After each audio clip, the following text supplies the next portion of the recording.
नमस्कार दोस्तों, आपको मेरे यूट्यूब चैनल रिपोर्ट पांडा में। दोस्तों आज की इस वीडियो के माध्यम से मैं आपको बताऊंगा post office senior citizen scheme 2026 के बारे में।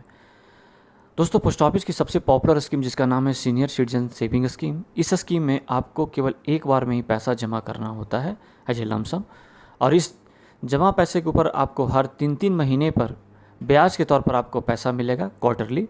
मतलब कि दोस्तों इस स्कीम में जमा पैसे के ऊपर आपको क्वार्टरली आपको इंटरेस्ट मिलेगा। प्रिंसिपल अमाउंट आपको ज्यों का त्यों रहेगा, आप उसके ऊपर आपको क्वार्टरली आपको इंटरेस्ट मिलेगा। तो दोस्तों चलिए जान लेते हैं post office senior citizen scheme का क्राइटेरिया क्या है, इस स्कीम में कौन लोग पैसा जमा कर सकते हैं, क्या होगा age limit, post office senior citizen scheme में इंटरेस्ट रेट क्या है, लेटेस्ट सीनियर सिटीजन स्कीम के ऊपर टैक्स बेनिफिट मिलेगी कि नहीं मिलेगी ये भी जानेंगे। और दोस्तों जानेंगे टीडीएस कितना कटेगा, और दोस्तों पोस्ट ऑफिस में इस स्कीम को लेने के लिए कैसे हमको आवेदन करना होगा, क्या डॉक्यूमेंट देना होगा। जी हाँ दोस्तों, सीनियर सिटीजन सेविंग स्कीम से जुड़ी सारी जानकारी मैं आपको विस्तार से फटाफट बता देता हूँ। और दोस्तों वीडियो शुरू करने से पहले अगर आपने अभी तक मेरे चैनल रिपोर्ट पांडा को सब्सक्राइब नहीं किया तो प्लीज़ कर ले, ताकि मैं इसी तरह का इन्वेस्टमेंट से रिलेटेड वीडियो लेकर आता रहूँ। और दोस्तों अगर आप भी इस स्कीम का लाभ उठाना चाहते हैं तो आप मुझे नीचे कमेंट में लिख कर ज़रूर बताएँ। तो दोस्तों चलिए शुरू करते हैं। दोस्तों पोस्ट ऑफिस की सीनियर सिटीजन स्कीम वरिष्ठ नागरिकों के लिए है।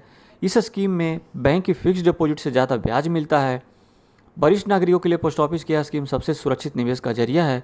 इस स्कीम के तहत 5 साल के लिए पैसा निवेश किया जाता है। मैच्योरिटी के बाद इस स्कीम को 3 साल के लिए और हम बढ़ा सकते हैं यानी एक्सटेंड कर सकते हैं। दोस्तों आप जान लेते हैं पोस्ट ऑफिस की इस स्कीम को कौन ले सकते हैं, क्या होगा क्राइटेरिया। दोस्तों वरिष्ठ नागरिक रिटायरमेंट के बाद SC/SS अकाउंट को खोल सकते हैं। 60 वर्ष यानी 60 ईयर्स या उससे अधिक आयु के बाद अकाउंट खोला जाता है। VRS लेने वाला व्यक्ति जो कि 55 वर्ष से अधिक लेकिन 60 वर्ष से कम है, यानी 55 ईयर से ज़्यादा है और 60 ईयर से कम है, वो भी इस अकाउंट को खोल सकता है। इस अकाउंट की मैच्योरिटी पीरियड 5 ईयर्स की होती है।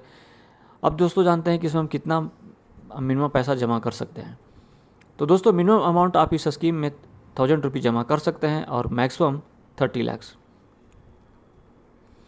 इस अकाउंट को नगद और चेक के जरिए खोला जाता है, लेकिन दोस्तों याद रखें कि 1 लाख रुपये तक अकाउंट खोलने के लिए आपको कैश देना जरूरी है, तभी आप इस अकाउंट को खोल सकते हैं। अगर 1 लाख रुपये से अधिक से रकम आप अकाउंट खोलना चाहते हैं तो आपको चेक देना अनिवार्य मैंडेटरी है। अब जान लेते हैं सीनियर सिटीजन सेविंग स्कीम में कितना खाता खोल सकते हैं। तो दोस्तों वरिष्ठ नागरिक एक से अधिक अकाउंट खोल सकते हैं। पति या पत्नी दोनों एक साथ ज्वाइंट अकाउंट भी खोल सकते हैं। ज्वाइंट अकाउंट होने की स्थिति में पहला व्यक्ति ही निवेशक माना जाएगा। SSC के तहत कई अकाउंट खोले जाते हैं। हालांकि SC/SS के तहत जितने भी अकाउंट खोले गए हैं उन सभी अकाउंट में कुल 30 लाख रुपये से अधिक जमा आप नहीं कर सकते हैं।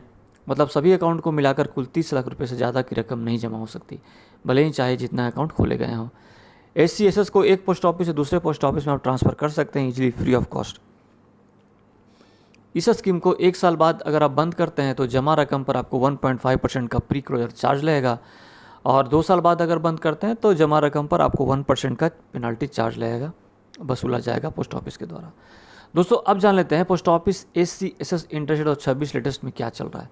तो दोस्तों senior citizen saving scheme account के ऊपर अभी सालाना 8.2% का इंटरेस्ट रेट मिल रहा है SSC/SS अकाउंट के ऊपर। दोस्तों अब जान लेते हैं कि अगर कोई व्यक्ति 30,750 रुपये क्वार्टरली इंटरेस्ट यानी हर 3 महीने पर पाने के लिए आपको एक बार में कितना जमा पैसा करना पड़ेगा एज ए लमसम। तो दोस्तों आपको मैं कैलकुलेटर बता देता हूँ। दोस्तों अगर मान लें कि अगर कोई व्यक्ति 5 लाख रुपये जमा करता है 5 साल के लिए, तो 8.2% के हिसाब से उस व्यक्ति को क्वार्टरली इंटरेस्ट मिलेगा 10,250 रुपया। वहीं दोस्तों अगर कोई व्यक्ति 10 लाख रुपये जमा करता है 5 ईयर्स के लिए, तो 8.2% के हिसाब से उस व्यक्ति को मिलेगा क्वार्टरली इंटरेस्ट 20,500 रुपया। वहीं दोस्तों अगर कोई व्यक्ति जमा करता है 15 लाख तो 5 ईयर्स के लिए, तो 8.2% के हिसाब से उस व्यक्ति को मिलेगा 30,750 रुपया क्वार्टरली इंटरेस्ट। वहीं दोस्तों जो मैक्सिमम अमाउंट 30 लाख से अगर कोई व्यक्ति जमा करता है तो 5 सालों तक 8.2% के हिसाब से उस व्यक्ति को क्वार्टरली इंटरेस्ट मिलेगा 61,500 रुपया। दोस्तों अब जान लेते हैं TDS एंड टैक्स सेविंग के बारे में। तो दोस्तों जो भी आप इस अकाउंट में पैसा जमा करेंगे उस पर आप टैक्स डिडक्शन एलिजिबल है, यानी the principal amount deposited in SC/SS account is eligible for tax deduction under section 80C, यानी आपको छूट मिलेगा। और दोस्तों TDS is also applicable on interest earn in a single financial year. दोस्तों आप जान लेते हैं कि how to open senior citizen saving scheme account, मतलब कैसे हम इस अकाउंट को ओपन करें और क्या क्या डॉक्यूमेंट्स देना पड़ेगा। तो दोस्तों इस अकाउंट को ओपन करने के लिए आपके नियरेस्ट में जो भी बैंक ब्रांच है या पोस्ट ऑफिस ब्रांच है आप वहाँ विजिट कीजिए। विजिट करने के बाद आप SC/SS को फॉर्म लीजिए। फॉर्म लेने के बाद आप फॉर्म को फिल करना होगा। फिल करने के बाद साथ में आपको डॉक्यूमेंट्स में Aadhaar card, PAN card, 2 passport size photograph जमा करना पड़ेगा। तो दोस्तों उम्मीद करता हूँ कि यह जानकारी आपके लिए वैल्यूएबल होगी। तो आप मेरे इस वीडियो को लाइक करें, शेयर करें अपने दोस्तों के बीच, और कुछ डाउट है तो आप कमेंट में लिखकर पूछ सकते हैं। और दोस्तों मेरे चैनल रिपोर्ट पांडव को सब्सक्राइब जरूर करें। धन्यवाद, थैंक यू।